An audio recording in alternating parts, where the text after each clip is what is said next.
about to listen to the Dr. Dahlia Show. Sassy, stimulating medical talk radio.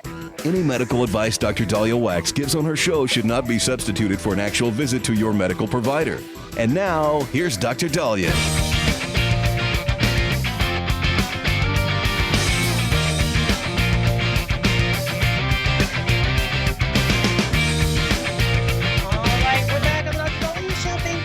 Tuning in 1-877-Dr. 1-877 DOCDALI. Okay, so we're all thinking it. I'm going to say it on this show.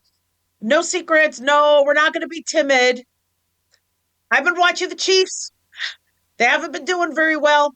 They lost the Super Bowl to the Eagles when they should have been a sure win. Eagles are a great, great team, but Chiefs have been dropping the ball. And a very, very unfortunate coincidence was the very public engagement and the very, shall we say, public display of affection between Travis Kelce and Taylor Swift. And so it just begs the question, was Taylor Swift bad luck for the Chiefs?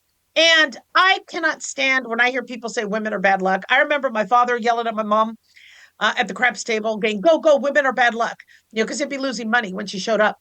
Yet he would always want me to come because he said, I'm good luck.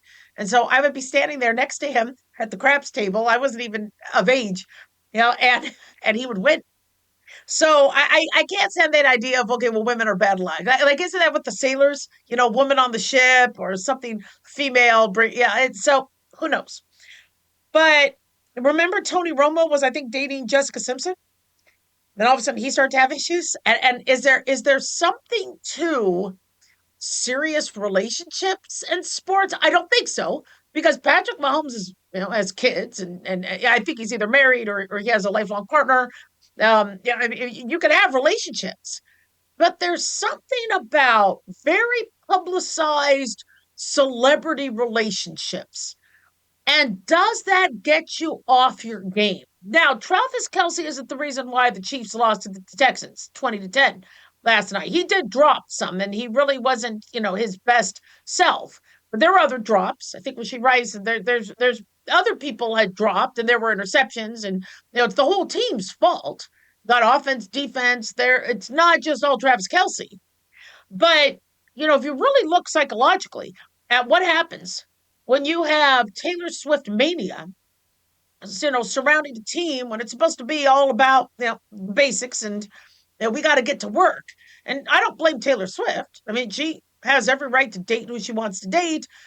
She can watch her boyfriend or fiance, play. That's her prerogative. But the Chiefs have amazing players. They're veteran players. They've been struggling the last couple of years. I get it. They made it to the Super Bowl last year, but they didn't win. And then this year, their playoff chances, 16%? Now they're playing the Chargers next week, and then the Titans, but then the Broncos. And look at the Broncos, how well they're doing. So it's going to be interesting to see, where they are there, and it's they're not in a good position. And so how I look at the situation is, don't be blaming Taylor Swift, but maybe there is some truth to the theory that when you are in season and you have, to concentrate on the games and learn their routes and nurse any injuries and all that, where, you got to be laser focused. And maybe there's a lot of things distracting. I think he already proposed, but there's supposed to be some big public engagement announcement and then wedding plans and all that. And he has every right to marry who he wants to be, who he wants to, but is it too much? Another thing I'm noticing is commercial after commercial after commercial. I love seeing sports. I'd like to see Lamar Jackson in some commercials. I love watching Tom Brady in commercials. I just think he's great. And I love Tom Brady as a jerk. I think Tom Brady has a great acting career ahead of him, where he's like the jerk. he doesn't have to be the bad guy, but he's like I don't know, the CIA head or the FBI head, and you're expecting, somebody to, and he's not acting, he's not trying to be funny. He's just, I think he could really, really do well. And I hope they use him more because I thought he was fantastic in Ted too. But I love seeing athletes, in these commercials. They're spending a lot of money to get these athletes in these commercials, and it's great for these athletes to make some extra money, since, as Odell Beckham Jr. said, 100 million doesn't go very far. But are you distracted? Now, Jason Kelsey, he's retired, so he could be in whatever commercials you want. But we keep seeing, like Patrick Mahomes, and it wasn't a problem up until recently. And maybe it is a distraction. I understand they do the filming off season, but maybe off season has to be about something else. I don't know. And so we keep hearing, there's a new relationship. It's announced. Everybody's all excited about the new relationship, and then the player doesn't seem to do as well. It's not that women are bad luck. It's that maybe they're distracted. Maybe there's other things on their mind. Maybe their attention is split. And I don't know much about Tom Brady and Gazelle's relationship, but my guess is football interfered with it. And my guess is Tom Brady said football first. In fact, look at how he tapped out after just a few weeks of retirement. He's probably like, you know what? Love the family, but I got to get back to work. I'm out. And he goes back to the Bucks. The focus that people need when they and I've struggled. I love my family. I wish I spent more time with my family, but to run an office, I had to say goodbye to my kids and husband early in the morning, come back late at night. Work took precedence, and I did a good job. Didn't get sued, gave quality care to patients, but what suffered? I didn't want my patients to suffer, but my family suffered. They never got to see me. Although some people would argue maybe that's why they flourished. Now that you're around more, it's an issue. But no. So there, I mean, Travis Kelsey looked miserable yesterday, and he's not a bad player. I mean, he knows what he's doing. He's been to multiple Super Bowls. This guy, and we all thought I had futures on the Chiefs going back to the Super Bowl, but sometimes just for the team, that whole circus and media circus surrounding that might not be that it's all about the team. We got to get our work done. And I know people say we need work-life balance. Well, work-life balance might not be making you getting you to the playoffs. 1-877 Dolly, don't go away.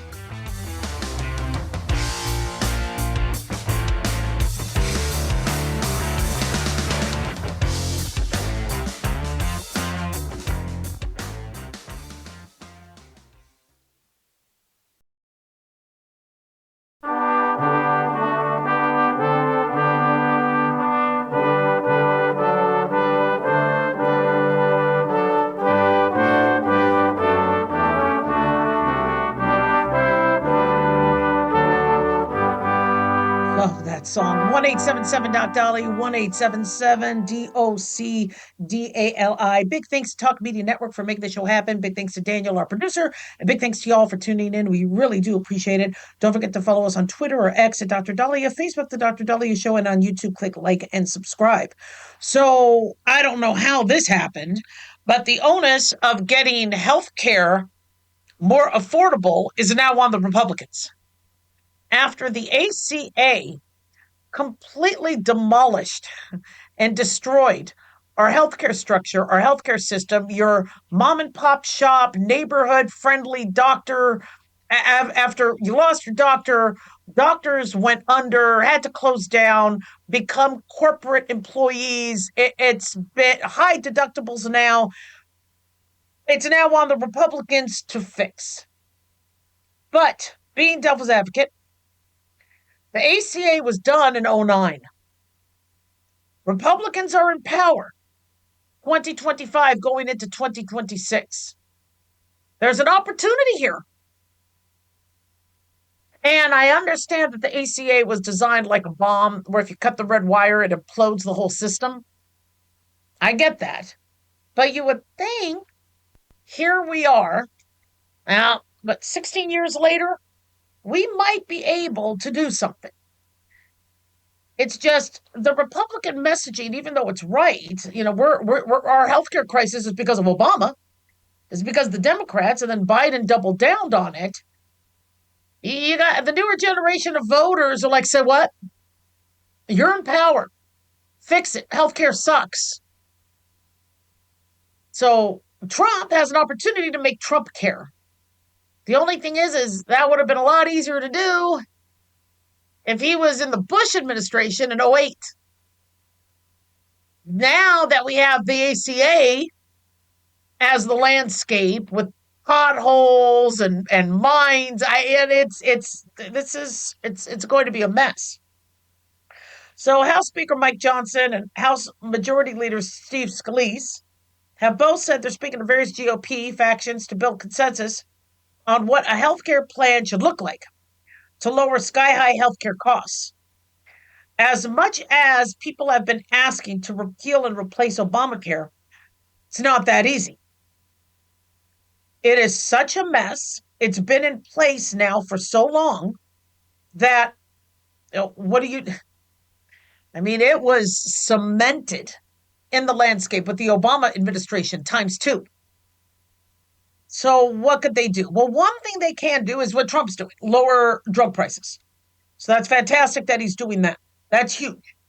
But for insurance to change the deductibles, these insurance companies know exactly what they're doing. Why do you have a deductible? The deductible, which I think should be outlawed, but the deductible is look, the let's say I'm your health insurance company. I will pay your health insurance costs, but only after you spend X amount of money. So your health insurance plan, I think like my plan is $10,000. So if I spend $10,000, then they'll start paying towards my medical expenses after that 10,000. Now that's fantastic for a major accident, but if the average person does not have $10,000 in medical bills, their insurance just never pays. They just collect the premiums. See, the ACA, when even though I support that insurance companies have to pay for pre-existing conditions, that eliminated the insurance company's means of getting money for nothing from healthy people.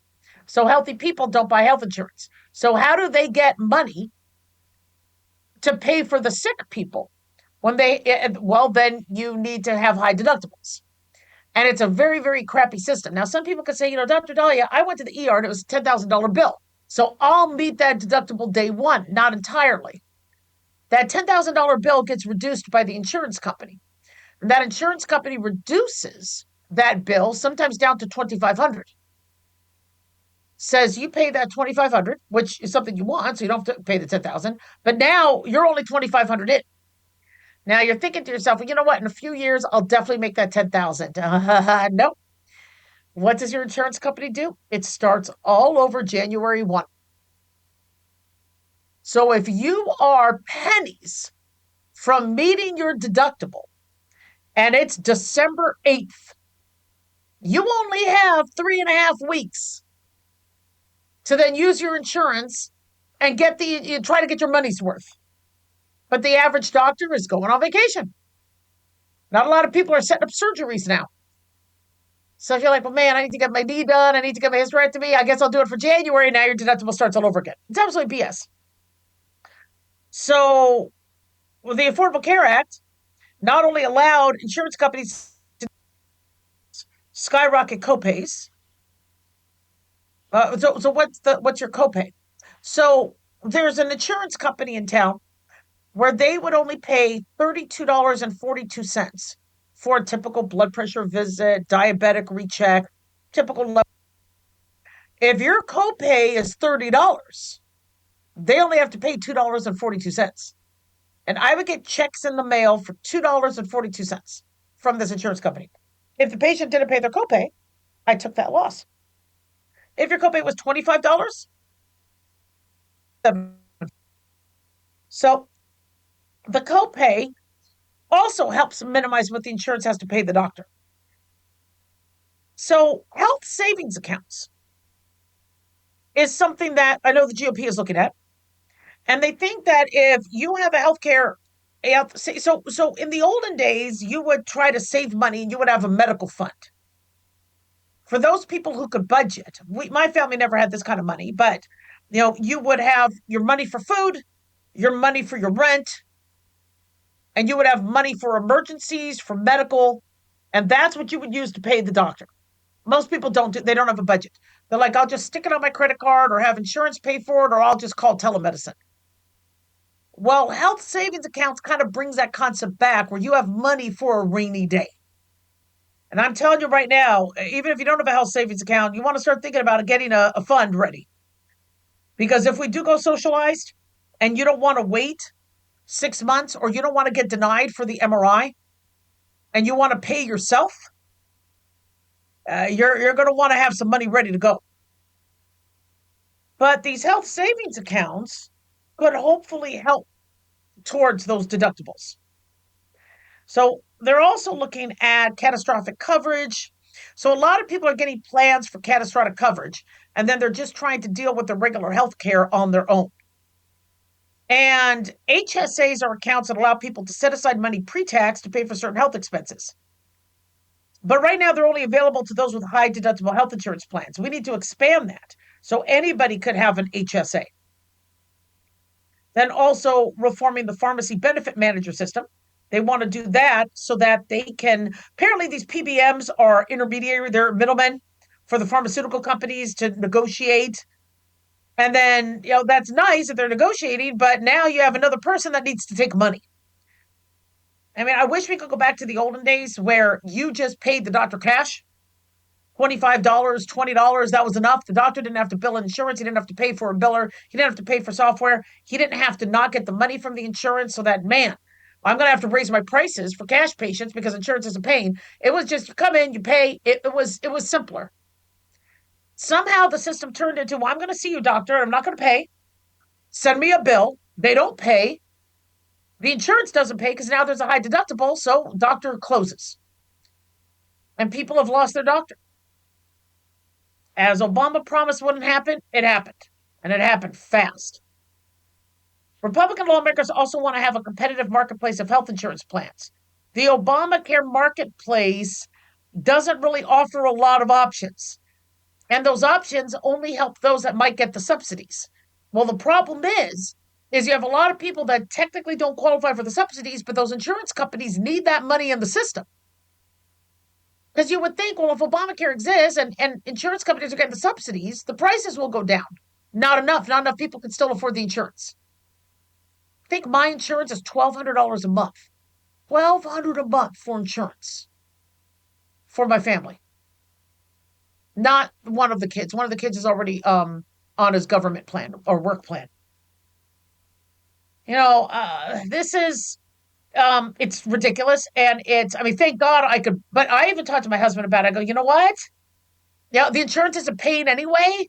Let's say now, a lot of people ask me, should I, ask about going without insurance? The problem is if let's say you're taking that $1,200 and you're putting it into an account, but if you're not, and you're going to use that $1,200 for your next iPhone, no, I'd say get the insurance. Because everybody says, well, I won't pay for insurance and I'll put that money in an account and then I'll have tens of thousands of dollars for health insurance.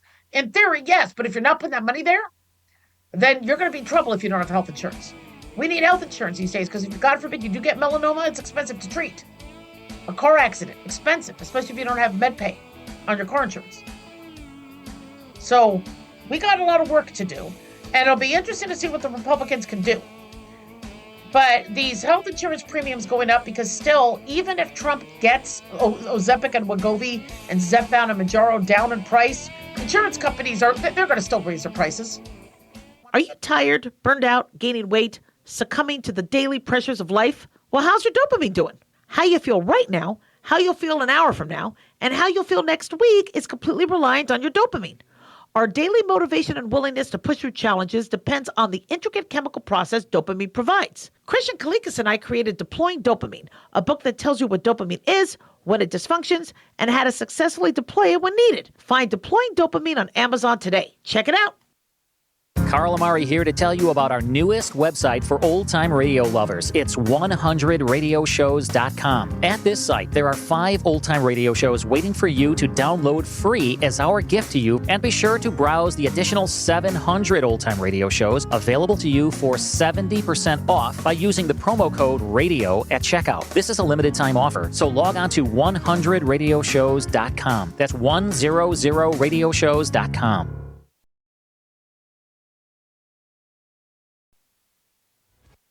This is an urgent announcement for anyone that's $10,000 or more in debt. Before you make another minimum payment, you need to know there are special programs that can completely free you of your debt. Total Financial Freedom can help you become debt-free in months instead of years. Resolve your credit card debt, signature loans, department store cards, internet loans, and timeshares. Call Total Financial Freedom now at 800-878-6020 for a free consultation. For 16 years, Total Financial Freedom has helped thousands get out of debt. You can feel confident when calling because Total Financial Freedom is A+ rated by the Better Business Bureau. Battling for years and years, stuck in the endless cycle of minimum payments could take decades. You have the right to get your debt resolved and substantially reduce your monthly payments. Call Total Financial Freedom now at 800-878-6020.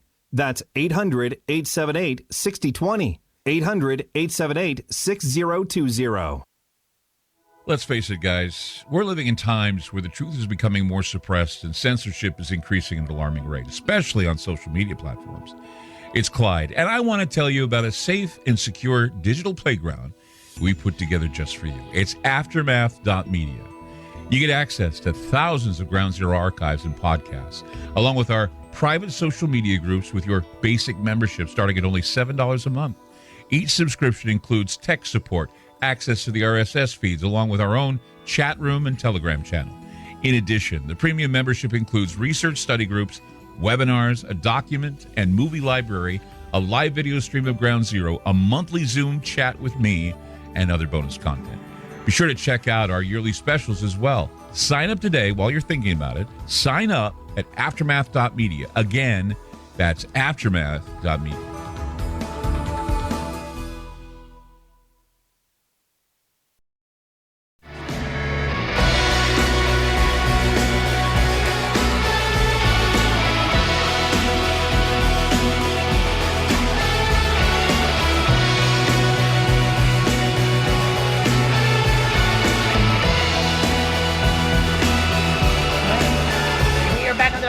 Show 1-877-DOC-DOLLY, 1-877-DOC-DALI. So a major earthquake strikes Japan's northeast coast. A magnitude 7.6 hit their northeastern region, hit about 23:15 their local time, at a depth of 31 miles and 80 kilometers off the coast of the Aomori region. According to the Japan Meteorological Agency, it prompted tsunami warnings, which have now been downgraded to advisories.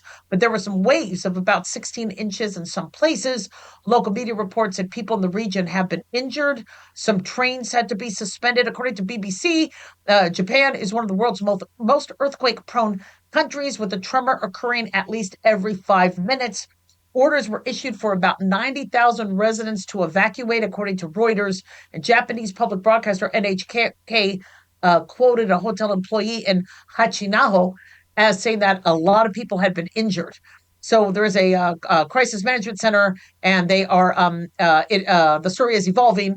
However, the good news is no irregularities were reported at the Higashidori and Onagawa nuclear power plants. None were detected either at the disabled Fukushima nuclear power station site, and Japanese authorities told the International Atomic Energy Agency. As you remember, back in 2011, Fukushima got damaged when a magnitude 9.0 quake struck off the country's eastern coast. That was the most powerful ever recorded in Japan, triggered a tsunami which swept over the main island of Honshu, killing more than 18,000 people and wiping entire towns off the map. Very, very scary stuff. California has had multiple earthquakes, little small ones. Magnitude 3.7 quake that struck early this morning southeast of San Ramon. Light shaking was reported in the area. From what we understand in California, these minor earthquakes have been coming in clusters. Luckily, no major damage or injuries. So, hang in there, stay safe. Snowstorm coming. Be careful out there. All right, guys, a lot more to talk about. 1-877-DOC-DOLLY, 1-877-DOCDALI. So, big government, little government, president firing people to make the government smaller. But is that big government?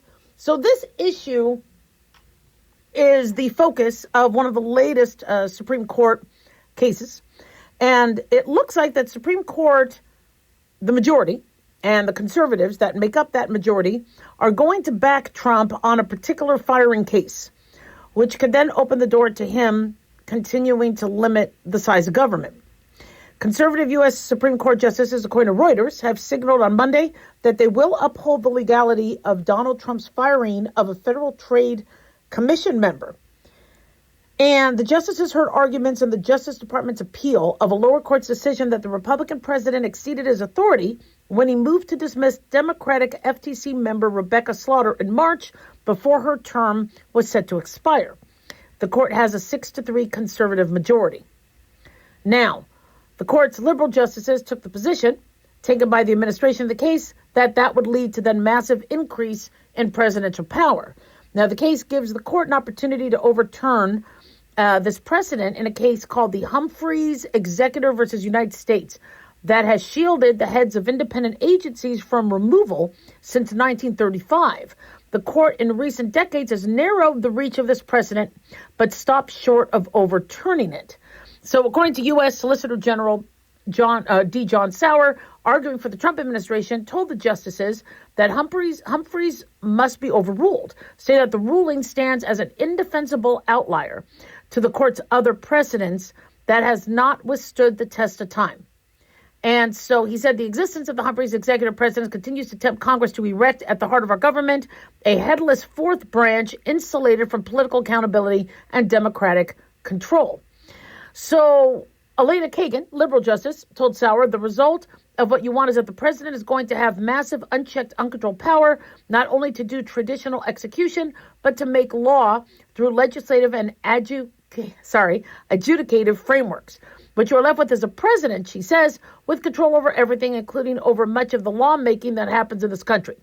So independent agencies are these government entities whose heads have been given tenure-protected terms by Congress to keep these offices free from political interference by presidents. And so it's been something that has been fairly popular until you have individuals who aren't doing their job. I mean, imagine Alejandro Mayorkas, if he was in that power of Homeland Security Secretary, if he was still in that position and not doing the job that needs to be done. And so I'm really mixed on this because, you do want to have agencies that will not be Democrat, Republican, but unfortunately, look at our Supreme Court. Our Supreme Court, the justices are supposed to be neutral. And very consistently, the liberal justices fall along one party line and the conservative justices fall along another. And I just, every now and then you'll have Chief Roberts that goes with, what he thinks. And sometimes they'll be split 5-4. But for the most part, it always seems to be 6-3, 6-3, 6-3. And I'm not saying 6-7, but 6-3 in terms of the split. And, we've gotten so political that if you have somebody at the FTC or if you have somebody in a position of power and they are open about not liking the president, how do we know that bias is not going to exude into their work? One such example is the Treasury I believe it's the Treasury Secretary. Everybody's been asking to lower interest rates and he doesn't want to. Now, that's his prerogative. He's in that position. But why not? Is it because you don't like Trump? Is it because you really, really think that's what's best for the economy? And so you're not supposed to love or like the president. The president is the commander-in-chief. It's who the people elected.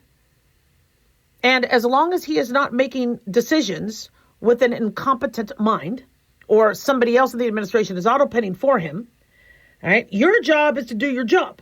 You take an oath.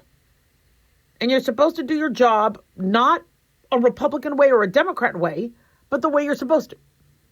Like Fauci. Fauci, when he says, well, I'm glad I'm with Biden now because I felt like I couldn't say what I needed to say, during the Trump administration. Well, if that really was the case, doctor, then you should have left your post immediately.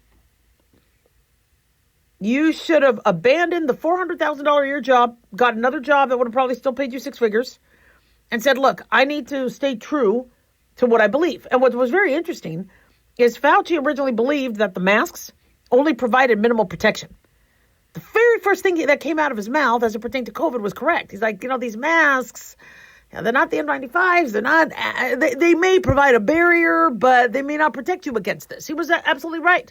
And then all of a sudden, we need to mandate, we need this, we need this. And it's like, what? Okay, can you please follow the science? And so what happens if you have somebody that is more politically driven? Now, somebody could say, well, Trump's being paranoid, that somebody wants to undermine him, somebody wants to kill him, somebody wants to, is he being paranoid? He's had 2 assassination attempts. He's there, and more were from what we understand, planned and thwarted. He has had people that have tried to undermine his work. Now, this is a tricky topic because you don't want a president saying, look, I just want everybody to think like me. Everybody else get out of here. But there's lack of trust. We have a very, very scary situation right now where many individuals do not feel that their president is safe. And so, how does he proceed? So it'll be interesting to see what happens with this. And like I said, I'm mixed. As far as I'm concerned, if the president wants to limit the number of people in the government, he should have the power to do so. But I don't like the idea if you don't agree with me, you're out. 1-877-DOC-DOLLY. Don't go away.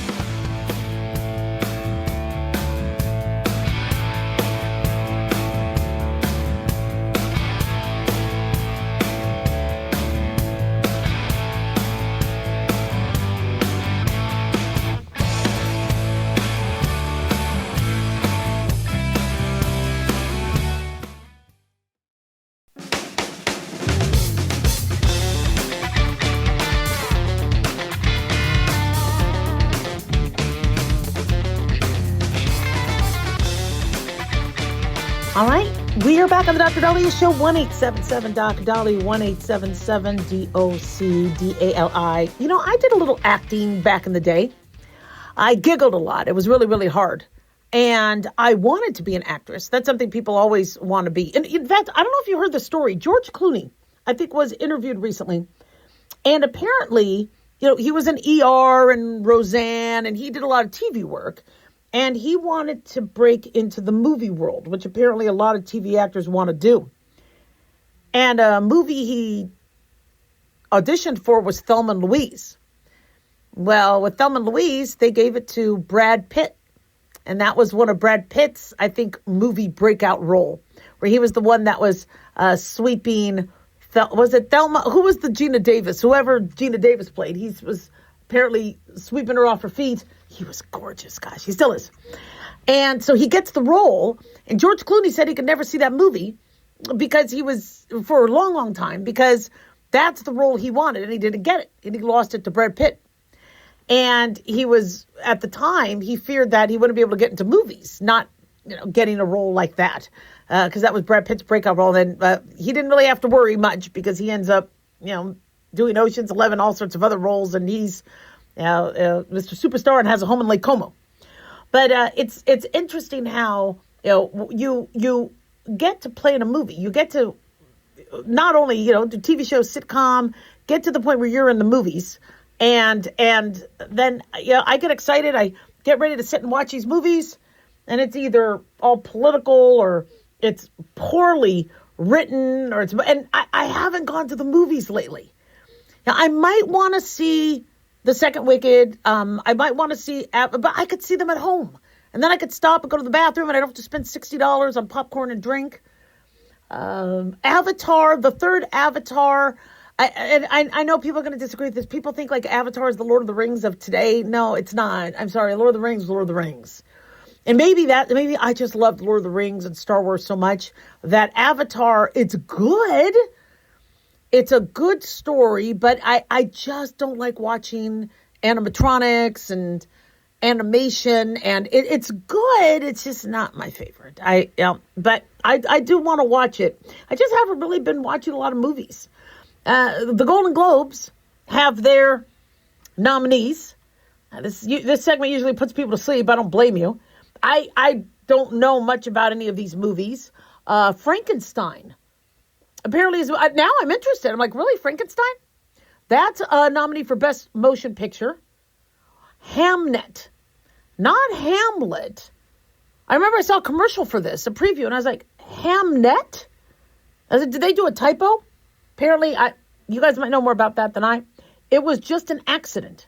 That's a movie that has been nominated for a Golden Globe. Sentimental Value, Sinners. I saw Sinners. Sinners was good. And then The Secret Agent.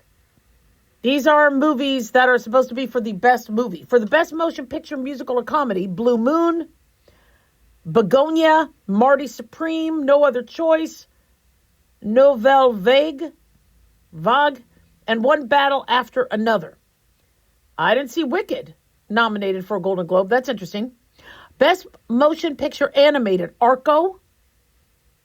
I guess not about the gasoline. Arco. Demon Slayer, Kimetsu, No Yuriba, Infinity Castle, Elio, K-Pop, Demon Hunters, Little Amelie, or The Character of Rain, and then Zootopia 2. I haven't seen any of those. Best Motion Picture Non-English Language. It was just an accident. No Other Choice, Sentimental Value, Sirat, The Secret Agent, and The Voice of Hind Rajab. Actresses. Best Performance by Female Actress. Eva Victor, Jennifer Lawrence, Jessie Buckley, Julia Roberts, Renate Reinsve, and Tessa Thompson for their respective roles. Dwayne Johnson, The Rock, got nominated for Best Actor for his The Smashing Machine. Jeremy Allen White, Joel Edgerton, Michael B. Jordan for Sinners. He did do a good job. Oscar Isaac and Frankenstein, and then Wagner Mora, The Secret Agent. Now, I mean, they go on to list more. Best Performance by a Female Actor in a Motion Picture. Amanda Seyfried, Chase Infinity, Cynthia Erivo for Wicked, Emma Stone, Kate Hudson, and Rose Byrne. Hope I got that right. And then for comedy, Ethan Hawke, George Clooney, Jesse Plemons, Lee Byung-hun, Leonardo DiCaprio, and Timothy Chalamet. Timothy Chalamet is now nominated for everything. So I don't want to go into all the other actors and roles, etc. Interestingly, Adam Sandler got a supporting role for Jay Kelly. I haven't seen any of these. And so, so they do this every year. And then we're going to hear all the Oscar buzz. And I have to admit, some of these movies that have come out as being the best or best picture, I have to admit, they're I don't mind there being this sort of contest, shall we say, because there's so much crap out there that I would like it, I would like to see, some of that filtered out. In terms of, TV shows, I think like best television series, The Diplomat, Pluribus. Pluribus comes from the Breaking Bad and Better Call Saul. So I might want to watch that. The Pit, that's a medical show. The White Lotus, I like The White Lotus. That was really good. Slow Horses, fantastic. And then Severance. I haven't seen Severance. But I got to tell you, I mean, I am in the market to look, to find another TV show because I end up, not go just burning through. Best musical or comedy, Abbott Elementary, The Bear, Hawks, Nobody Wants This. Nobody Wants This is good. I saw that. That's about a rabbi who is dating a shiksa, which is a term for a good-looking, beautiful, non-Jewish blonde. And it's a funny show, and how they're getting together, and it's cute. Only Murders in the Building, and then The Studio. I'm not going to keep going on to all. You guys could read the list, but I really rely on Hollywood for entertainment. Maybe it's because music is different, and I like old music, and I'm really having trouble with the newer music. And so my escape is either music, like old songs that I'm listening to, Christmas time, huge escape, or then movies and TV. And when I see crap work, it really bugs me. It really bothers me. And we're starting to see more of this work not be mediocre, because they're, after COVID, people are working from home. They're like, you know what, that's fine. Nobody cares. All the political messaging. I mean, it's interesting because when you watch old movies, and I used to never watch old movies. I remember my mom watching them. They go, but they were good movies. I know, but they're old. But if you watch an old movie, you're like, oh my God, the story is amazing. Wow. This is a really good story. This is a really well done movie. And I'm starting to watch older movies now because I want to see the quality. So I think there are some movies that come out that have good quality, but not a lot of them. And I'm sick and tired of watching something going, oh, that stunk. Oh, that stunk. Really? Like the latest Superman. I'm sorry. I thought they did a horrible job on the latest Superman. It was cute. It was funny. They had this dog in there. But come on, man. Really? Superman. You could have put some work into it. But it was all CGI and AI and woke messaging. That doesn't work for the average, consumer that wants to get away from a lot of the BS that we're seeing. So for those individuals thinking of making the next movie, and I know many people are just rehashing old movies and old stories, they're fine. I mean, Frankenstein was a good story. If that movie is up for best, I'll check it out then. I don't know how well they did with it, but I got to tell you, if you can't think of anything new and you feel so pressured to just put a bunch of political stuff in it, then either get a talented writer or remake one of the old stories. 1-877-DOC-DALI, 1-877-DOC-DALI.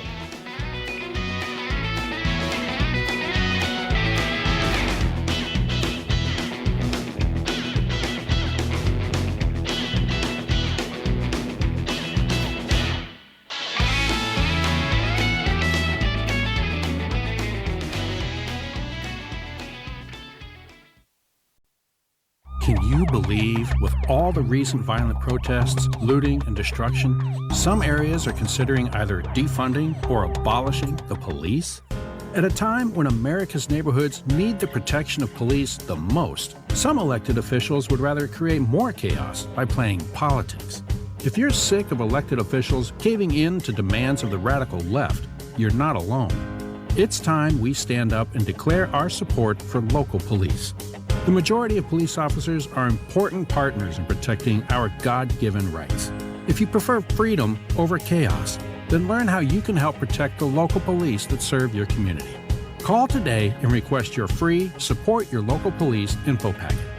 Dial 800-JBS-USA-1. That's 800-JBS-USA-1. Request your free Support Your Local Police info packet by calling 800-JBS-USA-1 today. Carl Amari here to tell you about our newest website for old-time radio lovers. It's 100radioshows.com. At this site, there are 5 old-time radio shows waiting for you to download free as our gift to you, and be sure to browse the additional 700 old-time radio shows available to you for 70% off by using the promo code RADIO at checkout. This is a limited-time offer, so log on to 100radioshows.com. That's 100radioshows.com. Have you ever thought you'd like to buy and sell houses but didn't know how or where to get the money? My name is Ron LeGrand, and over the past 40 years, I've bought over 3,000 houses without using my money or credit and taught thousands to do the same. Today, even in a virtual environment, we buy nice houses in nice neighborhoods using no banks, realtors, contractors, or other costly entanglements, and build huge cash flow and wealth without the hassle of tenants, all without credit and little or no money. You don't need a license or experience, and I'll show you exactly how it's done. Text FREE to 99-799, and I'll send you my free training.